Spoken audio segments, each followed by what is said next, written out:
अब इस गैदरिंग के प्रेसिडेंट और हिंदू मुस्लिम यूनिटी के एम्बेसडर मिस्टर मोहम्मद अली जिन्ना खिताब करेंगे।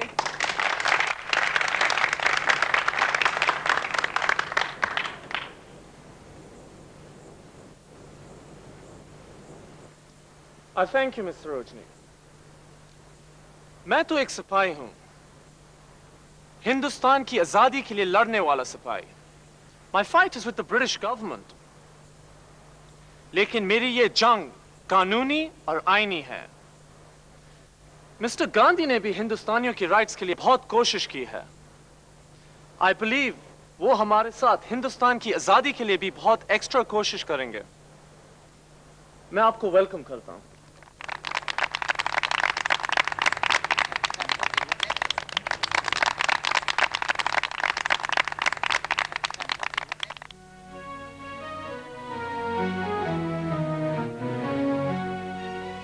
मिस्टर गांधी हिंदुस्तान की सियासत में नए हैं। अब देखना यह है कि वो कांग्रेस में क्या रोल प्ले करते हैं। मिस्टर गांधी मिस्टर गोखले को अपना सियासी उस्ताद कहते हैं। आई होप वो मिस्टर गोखले की मॉडरेट अप्रोच फॉलो करेंगे। मिस्टर गोखले कैसे? वो तो शदीद बीमार थे। Day before yesterday he was better. मैं उन्हीं की तरफ जा रहा था। चलिए मैं भी आपके साथ चलता हूँ। Mister Jinnah, I have some very bad news. Oh, what happened? Mister Gokhale का इंतकाल हो गया है। This is a great loss. Congress के लिए नहीं, पूरे इंडिया के लिए। He was a great politician, honest, unbiased, truly committed. अब आपकी रिस्पॉन्सिबिलिटीज तो और भी ज्यादा बढ़ गई हैं मिस्टर जिन्ना, क्योंकि मिस्टर गोखले कहते थे कि हिंदू मुस्लिम यूनिटी मूवमेंट की लीडरशिप के लिए you are the most competent. और आप भी तो हमेशा यही चाहते थे कि आप मुसलमानों के गोखले बने। हाँ, आइए, लेट्स पे आवर रिस्पेक्ट्स। प्लीज।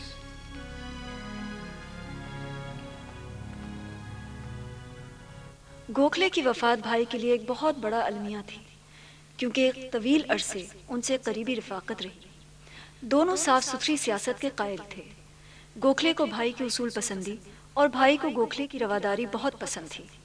यही वजह है कि गोखले का दुख जरा कम हुआ तो भाई ने इस ख्याल के पेश नज़र कि हिंदुस्तान की आज़ादी के लिए कांग्रेस और मुस्लिम लीग दोनों को एक दूसरे के शाना बशाना काम करना चाहिए, ये तजवीज़ पेश की कि कांग्रेस और मुस्लिम लीग के इजलास एक ही वक्त और यकसां तारीखों में एक ही मकाम पर हों। भाई की इस तजवीज़ को मानते हुए मुस्लिम लीग ने अपना 8वां इजलास बम्बई में मुनक्किद किया। बरतानवी हुकूमत नहीं चाहती थी कि कांग्रेस और मुस्लिम लीग में हम आहंगी पैदा हो और दोनों इजलास एक मकाम पर हों। चुनाचे पुलिस ऑफिसर एडवर्ड ने बड़े मुनज़्ज़म तरीके से गुंडों के जरिए जलसे में गड़बड़ करा दी।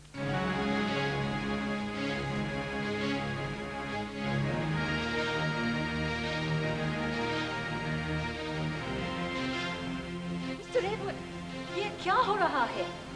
What's going on? I don't know. You don't know? लेकिन ये तो मालूम है कि कितना डिस्टर्बेंस है। Please stop it. Sorry madam, मैं कुछ नहीं कर सकता। What? You are a policeman और आप कुछ नहीं कर सकते हैं? Stop it. Please do something. मैं कुछ नहीं कर सकता। मिस्टर जिन्ना, पुलिस कमिश्नर का ऑर्डर है कि इस हॉल को खाली किया जाए और इस जलसे को फौरन खत्म किया जाए। ऑफिसर, ये जलसा होगा। Okay, as you wish, I don't have any objection in this regard, लेकिन हो सकता है कि आपको नुकसान पहुंचे। आप इसकी फिक्र ना करें। मिस्टर जिन्ना, मैंने ताजमहल हॉल बुक करा लिया है। ये जलसा आज जरूर होगा। आप सब लोग ताजमहल हॉल पहुंचिए। आइए please please please.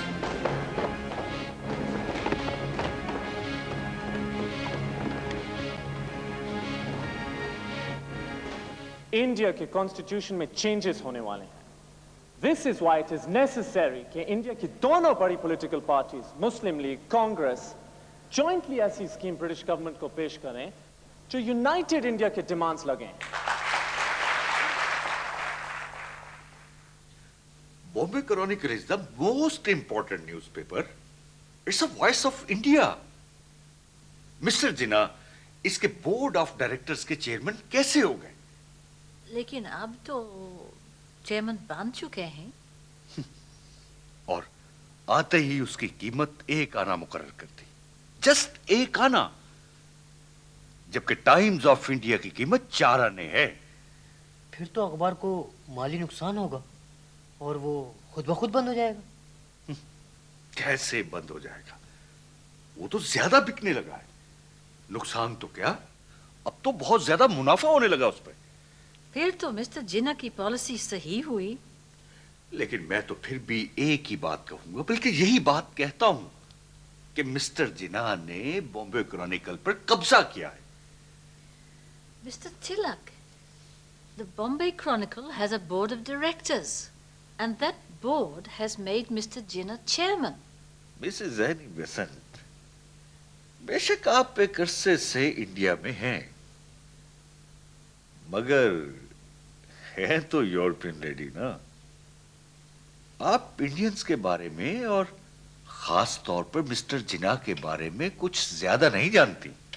No, Mr. Tilak, मैं जानती हूँ, इतना ही जानती हूँ जितना आपको या मिस्टर गांधी को जानती हूँ। मैं तो अभी हिंदुस्तान की सियासत में नौवारित हूँ। शायद आप मेरी बात नहीं समझी। मैं ये कहना चाहता हूं कि मिस्टर जिन्ना सिर्फ और सिर्फ मुसलमानों के मुफादात की बात कर रहे हैं। ऐसे शख्स को इतने अहम अखबार का चेयरमैन नहीं होना चाहिए था। मिस्टर गोखले जिंदा होते तो शायद वो इस अखबार के चेयरमैन होते। Yes, Mr. Gokhale was a moderate politician, और मिस्टर जिन्ना भी उन्हीं की तरह बहुत मॉडरेट हैं और बहुत मुनासिब हैं। अरे क्या खाक मुनासिब है? खाक? अभी मुस्लिम लीग के जलसे में मुसलमानों ने उनके खिलाफ हंगामा कर दिया। मिस्टर तिलक, आप अपनी बात कॉन्ट्रडिक्ट कर रहे हैं। वो कैसे?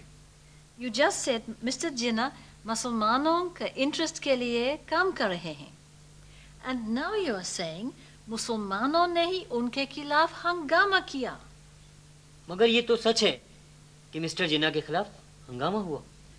हंगामा हुआ नहीं मिस्टर गांधी, हंगामा कराया गया। वो कुछ गुंडे थे जो जलसा खराब करना चाहते थे। जलसा खराब करना चाहते थे, मगर वहां तो पुलिस मौजूद थी। फिर ये गुंडे कहां से आ गए? आए थे इसलिए कि पुलिस खुद उन्हें लाई थी। ये आप कैसे कह सकती हैं? I am witness to it. I told police officer Edward कि हंगामा खत्म कराओ, but he said I can do nothing. I can't stop it. हालांकि उसके पास 6 European police officers, 3 deputy commissioners, the chief presidency magistrate और police force भी मौजूद थी। नहीं, बात असल में ये है कि लोग अब सियासत को समझने लगे हैं। No, Mr. Tilak, I don't agree with you. India की यही तो ट्रेजेडी है कि कॉमन मैन को पॉलिटिकल अवेयरनेस नहीं है। I think the most important thing is कि कॉमन मैन की पॉलिटिकल ट्रेनिंग की जाए। मगर ये तरबियत करेगा कौन? कौन? This is our responsibility. This is my responsibility. This is your responsibility. This is Mr. Jinnah's responsibility. This is everyone's responsibility. Mr. Tilak, I am going to form a political party whose objective is the political awareness of the common man. बनाए, जरूर बनाए, मगर हिंदुओं के मुफादात का जरा ख्याल रखिएगा। Mr. Gandhi, what do you say? ये तो सही है कि हिंदू अक्सरियत में हैं। But this is not fair. कि सिर्फ हिंदुओं के इंटरेस्ट की बात की जाए। अगर आपने मुसलमानों के भी मुफाद की बात की तो शायद हिंदू आपसे नाराज हो जाएंगे। But like Mr. Jinnah, I have no sectarian feelings. I am a social worker, or Merry Party सारे इंडियंस के इंटरेस्ट की बात करेगी। ठीक है, ठीक है, फिर आप कोशिश कर लीजिए। चलता हूं, आगे दीजिए।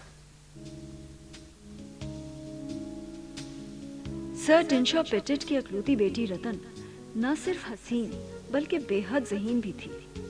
उसे कमसिनी से ही फूलों और खुशबुओं से गहरा लगाव था। रतन को किताबें पढ़ने का शौक भी बचपन ही से था, जो अब जुनून की हद को छूने लगा था। वो खुद तो अदीब या शायर नहीं थी, लेकिन उसे अदब और खुसूसन शायरी से गहरी दिलचस्पी थी और वो उसका बहुत सुथरा ज़ौक़ रखती थी। वो जब भी अपने किसी पसंदीदा शायर का कलाम पढ़ती तो दुनिया और माफिया से बेखबर होकर उसमें डूब जाती।